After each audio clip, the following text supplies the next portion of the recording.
One of the worst things about not being able to eat out right now is burgers, because you can't make them at home. Wrong. You can, and I'm going to show you the best way to do it if you make it at home, smash burger style. Mine are going to be like a hybrid, influenced by that West Coast church In-N-Out burger. I'd love to go. Someone buy me a ticket.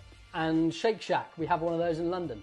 It's really simple. The story starts with the secret sauce. Get that out of the way, and then you can crack on with everything else. So the story, like so many good stories, starts with mayonnaise. That's gonna lay the creamy foundation for your incredible burger sauce. Now, ketchup, that's for color, also for a bit of sweetness. So I don't really like garlic powder, ever, in any context. So, maybe fried chicken.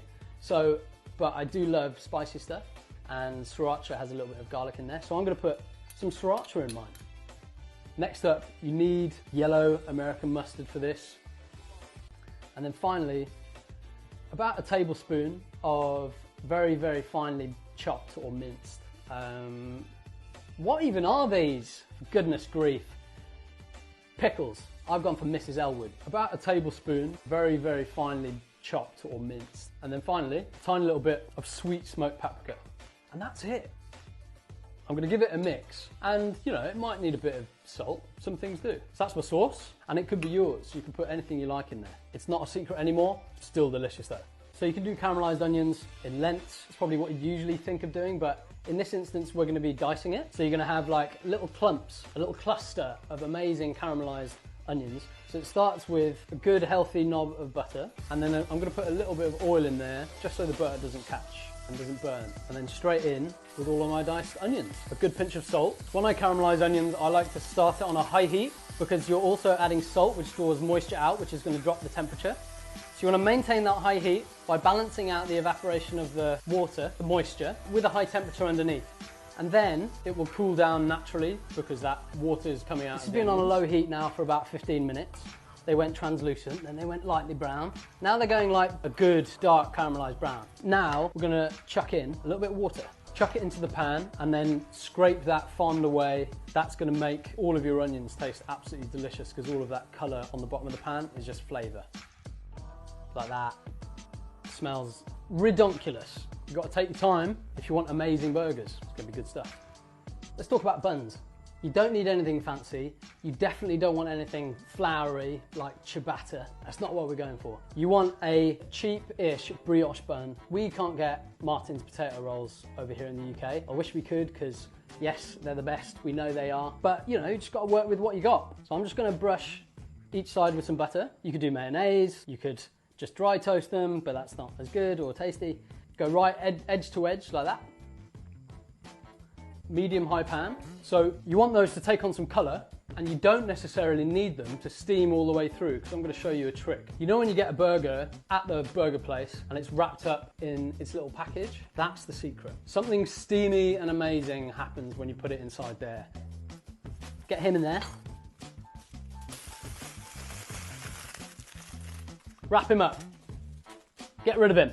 And he's going to sit there until our burgers are ready. So repeat that with the rest of your buns, and then you can smash some patties. Let's talk about beef quickly. You need good beef for this, and you need a fat ratio of at least 20%. You can buy this in the supermarket, but best thing to do is to go down to your butcher, especially at the moment, because they really need your support, and ask them to mince it for you. I've just gone for straight chuck, but you could use things like oxtail, sirloin, feather blade, all sorts of amazing cuts. Your butcher can sort you out. So what I've got here is two, because we're going double, 2 balls, and I haven't packed it really tight. Don't do that, because that's going to change the texture of your burger. I'm going to season it just on one side. That's one part of the story. Next part of the story, what you're going to smash it with. I'm using a small frying pan, and then I'm going to use my weight, which is a fair amount, to press down the burger, to flatten it onto the bottom of the pan. Listen to that. Next, piece of greaseproof paper. Put him on top. This is crazy. What's he doing? Peel him off. That's success. Oh, look at him. This is a special one. Now we're going to go down with cheese. American cheese, processed cheese, that's what you want. Don't put cheddar on it. A little bit of water, and then lid on. That's going to steam the cheese, get it melting over the edges. Wow, this is good. Look at him. So that's one of your burgers, okay? we're gonna make 2. So he's gonna come out now. And we want this to cook only on one side really. We're not looking to brown the other side so much. We want to get all the flavour on this bottom half here. And because you've got enough fat running through the meat, it's not going to dry out and doesn't burn. And you can tell when he's ready to flip, when you get the moisture rising to the top. Now we're going to go down the cheese, caramelised onions. Something steamy and amazing happens when you put it inside there. Oh, it's going to be good stuff. And don't worry if they break up, that's the point. We're going for flavour, not necessarily beauty, although these are stunning. He comes out to join his mate, and he goes straight into my bun. Here is my crispy butter fried, then steamed bun. Then we're talking secret sauce, shredded lettuce, iceberg lettuce, the best lettuce there ever was. Approximately 3 or 4 pickles. You need them in there for crunch. Then it's down with patty number 1, just look at that. That is a joke. Then you're gonna slide on your cheese patty. He's gonna try and slip away, but we're not gonna let him do that. And then finally, the steamed, crispy top bun lacquered with a bit more of the secret sauce. Look at him. So it's lockdown burgers 0, the world 1. I cannot explain how it smells. Looks a joke, you've already seen that. I'm gonna cut it, don't at me. Yeah, this is a really good example of something you don't have to miss. Cooking at home, if it looks like that, I'm staying in, I'm never leaving.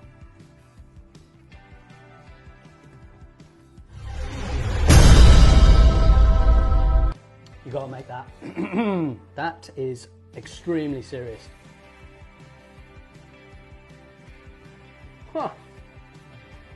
Thank you for tuning in to another episode of Shelf Life, where food and happiness meet. Remember, comment below if you'd like to see me make something. Otherwise, I'll just keep making these. Proper.